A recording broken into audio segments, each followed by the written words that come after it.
Hello guys, welcome to my channel doctor of medicine. आज हम लोग बात करेंगे एक न्यू मेडिसिन के बारे में। ये आप लोग देख सकते हैं वेबप्लान, जिसका जेनेरिक फार्मूला है डाइक्लोफेनिक। आज हम लोग बात करेंगे डाइक्लोफेनिक के बारे में। हम इनकी साइड इफेक्ट देखेंगे, हम इसकी प्रिवेंशन देखेंगे कि हम इसको किन कंडीशन में यूज कर सकते हैं।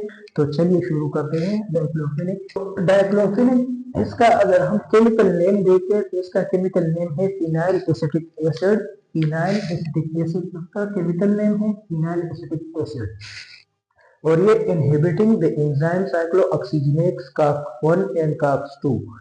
ये इनहिबिट करता है डाइक्लोफेनिक हमारी बॉडी में cyclooxygenase COX-1 and COX-2 enzyme को। और ये COX-2 एंजाइम प्रोडक्शन करता है प्रोस्टाग्लैंडिन की, जिसकी वजह से हमारी बॉडी में इन्फ्लेमेशन, फीवर एंड पेन हो सकता है।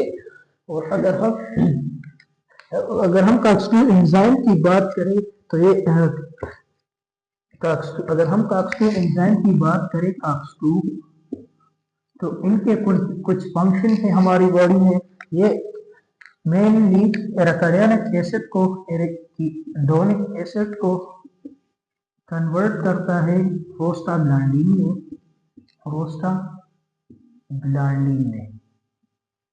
और इसी के साथ साथ ये एराकिडोनिक एसिड को थ्रोम्बोक्सिन में भी कन्वर्ट कर सकता है, जिससे जो हमारी बॉडी में ब्लड क्लॉटिंग फैक्टर है, ब्लड क्लॉटिंग में हेल्प करता है और प्लेटलेट एग्रीगेशन में फंक्शन करता है, रोल प्ले करता है।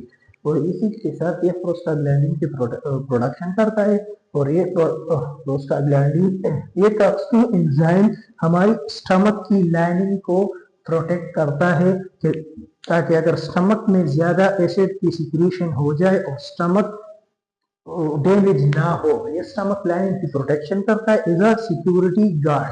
और अगर हम इसकी और ये इसी के साथ साथ स्टमक को रोकता है, ये मैसेज देता है कि एक्स्ट्रा एसिड की सिक्रीशन ना करे।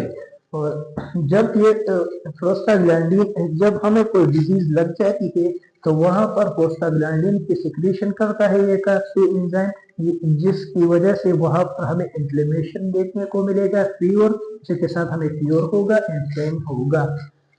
तो ये होगा COX-2 एंजाइम। और अगर हम डोज की बात करें तो डाइक्लोफेनिक किन डोज में आते हैं तो ये 25 mg में आता है टेबलेट के फॉर्म में, 50 mg, 75 mg और 100 mg। और अगर हम इंजेक्शन की बात करें तो ये 25 mg पर ml आता है, 75 mg पर 1 ml आता है। और अगर हम रूट की बात करें तो इनको हम 3 रूट से ले सकते हैं। तो हम इसे ओरली भी ले सकते हैं, IM भी ले सकते हैं और IV plus सेलाइन। IV plus सेलाइन mean कि आपने डाइक्लोफेनिक इंजेक्शन को डायरेक्टली वेन्स में नहीं लगानी, क्योंकि ये आपकी हार्ट को इफेक्ट कर सकता है, किडनी फेलियर हो सकता है और सीवियर स्टमक अल्सर भी हो सकता है, क्योंकि ये डायरेक्टली COX-2 एंजाइम को इनहिबिट करेगा। तो आपके पास ये COX-2 एंजाइम का एक मेन फंक्शन ये होता है कि ये किडनी ब्लड रेट को, ब्लड फिल्ट्रेशन रेट को मेंटेन करता है। ब्लड फिल्ट्रेशन रेट को मेंटेन करता है ग्लोमेरुलस में।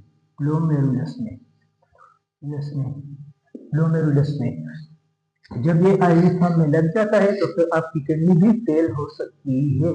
और अगर हम क्लिनिकल सेफ्टी की, आपने IV प्लस सेलाइन है, आपने इस इंजेक्शन को 100 ml इन्फ्यूजन में, 100 ml सेलाइन में लगाना है, या फिर 500 ml जो NS के फॉर्म में आता है, NS के फॉर्म में नाम सलाइन इसे हम कहते हैं। और क्लिनिकल सेफ्टी की अगर हम बात करें कि जिस बंदे को इंसेक्ट से एलर्जी है, इंसेक्ट मीन ये डाइक्लोफेनिक इंसेक्ट प्रिवली से ताल्लुक रखता है। Insect mean non steroid anti inflammatory drugs. तो ये नॉन स्टेरॉइड, जिस बंदे को non steroid anti inflammatory drug से एलर्जी है तो फिर वो उसे यूज ना करे और प्रेगनेंसी में यूज ना करें। Long term use to increase risk of heart attack. जो भी बंदा डाइक्लोफेनिक को ज्यादा अरसे तक इस्तेमाल करता है तो उसका हार्ट अटैक भी उसे हो सकता है, इसके साथ साथ किडनी फेलियर हो सकता है। आइब्रोकिन नेप्रोक्सिन, जो बंदा ये ब्रोकिंग यानी प्रोविजन टेबलेट या सिर्फ यूज करता है तो वो अवॉइड करे कि वो डाइक्लोफेनेक यूज ना करे, वरना उसकी बॉडी में सीवियर रिएक्शन हो, वरना वो ये दोनों टेबलेट और डाइक्लोफेनेक एक दूसरे के साथ रिएक्शन करेंगे और फिर हमारी बॉडी में सीवियर साइड इफेक्ट देखने को मिलेंगे। और अगर हम सीरियस साइड इफेक्ट की बात करें डाइक्लोफेनेक की तो स्टमक अल्सर हो सकता है। स्टमक अल्सर मैंने अभी आपको बताया कि कास्टिव एंजाइम हमारी स्टमक में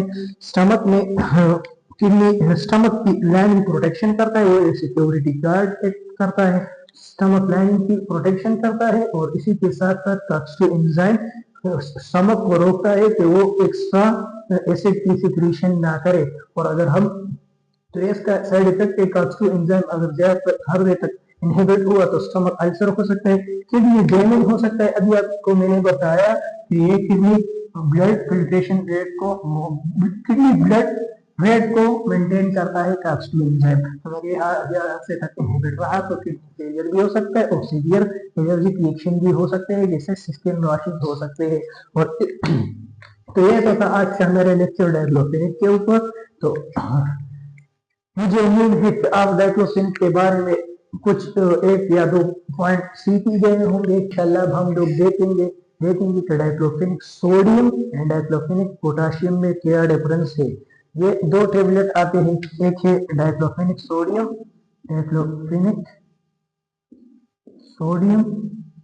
और दूसरा है डाइक्लोफेनेक पोटेशियम। तो इंशाल्लाह हम नेक्स्ट वीडियो में देखेंगे कि डाइक्लोफेनेक सोडियम एंड पोटेशियम में डिफरेंस क्या है और हम देखेंगे कि एनसेड क्या है, non steroid anti inflammatory drugs ये क्या चीज है। इंशाल्लाह हम इसके बारे में डिस्कस करेंगे मेडिसिन की प्लेलिस्ट में। तब तक के लिए हम मिलते हैं नेक्स्ट वीडियो में। अल्लाह हाफिज।